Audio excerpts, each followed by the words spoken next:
ഇന്ന് നമ്മൾ വന്നിട്ടുള്ളത് ചോക്കിങ്ങിനെ പറ്റി പറയാനാണ്.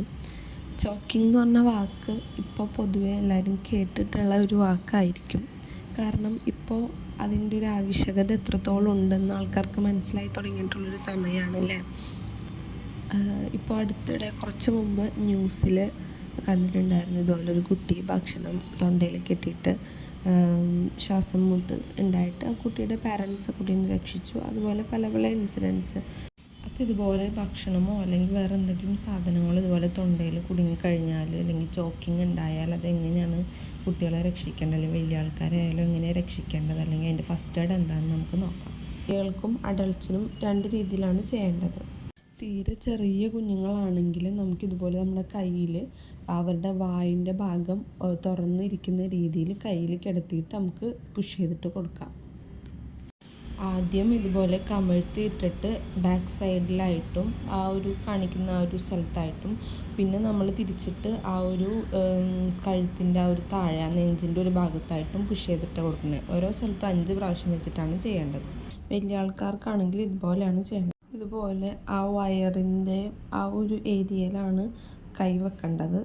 എന്നിട്ട് നമ്മൾ പുഷ് ചെയ്തിട്ട് കൊടുക്കാം. ഓരോ സ്ഥലത്തും 5 പ്രാവശ്യം വെച്ചിട്ടാണ് മാറി മാറി ചെയ്യേണ്ടത്. ഫസ്റ്റ് എയ്ഡിന് പുറമെ നമുക്ക് ഉപയോഗിക്കാൻ പറ്റിയൊരു ഉപകരണമാണിത്. ചോക്കിങ് സംഭവിക്കുമ്പോൾ ആ ഒരു നീല കളറുള്ള ആ ഒരു ഭാഗം നമ്മുടെ മുഖത്തിൻ്റെ വായിൻ്റെ അവിടെ വെക്കുക. ആ ബാക്കിലുള്ള ഇത് നമുക്ക് പുഷ് ചെയ്ത് കഴിഞ്ഞാൽ സക്ഷൻ പോലെ നമ്മുടെ വായിലുള്ളത് സക്ക് ചെയ്തിട്ട് എടുക്കും. ഇത് ആമസോൺ, ഫ്ലിപ്കാർട്ട് അങ്ങനെയുള്ള ആപ്പുകളിലൊക്കെ അവൈലബിൾ ആണ്.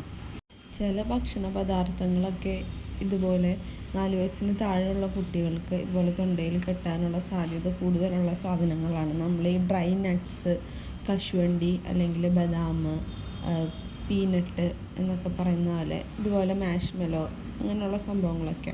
അപ്പം അതുകൊണ്ട് തന്നെ കുട്ടികൾക്ക് ഇങ്ങനെയുള്ള ഐറ്റംസ് നമ്മൾ കൊടുക്കുമ്പോൾ അല്ലെങ്കിൽ അവരുടെ കയ്യിലൊക്കെ അതുണ്ടെങ്കിൽ നമ്മൾ ശ്രദ്ധിക്കേണ്ടതാണ്. ഇതിലിപ്പോൾ ഭക്ഷണം മാത്രമാണ് കാണിച്ചിരിക്കണേ, പക്ഷേ ഭക്ഷണങ്ങൾ മാത്രമല്ലല്ലോ, നമ്മുടെ കുഞ്ഞു മക്കൾ എന്തൊക്കെ എടുത്ത് വായിലിടുക അല്ലേ. അവരുടെ കളിപ്പാട്ടത്തിൻ്റെ ചെറിയ ചെറിയ കഷ്ണങ്ങളൊക്കെ ഉണ്ടെങ്കിൽ അതും വായിലിടും.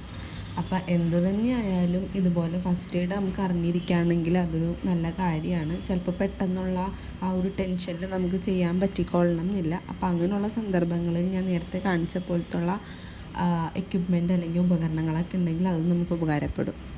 അപ്പോൾ ഈ വീഡിയോനെ പറ്റി അല്ലെങ്കിൽ വേറെ സ്പെഷ്യൽ എഡ്യൂക്കേഷൻ റിലേറ്റഡ് എന്തെങ്കിലും സംശയം ഉണ്ടെങ്കിൽ നമ്മുടെ ഇൻസ്റ്റാഗ്രാം അക്കൗണ്ടിൽ മെസ്സേജ് അയയ്ക്കുക അല്ലെങ്കിൽ മെയിൽ അയയ്ക്കുക.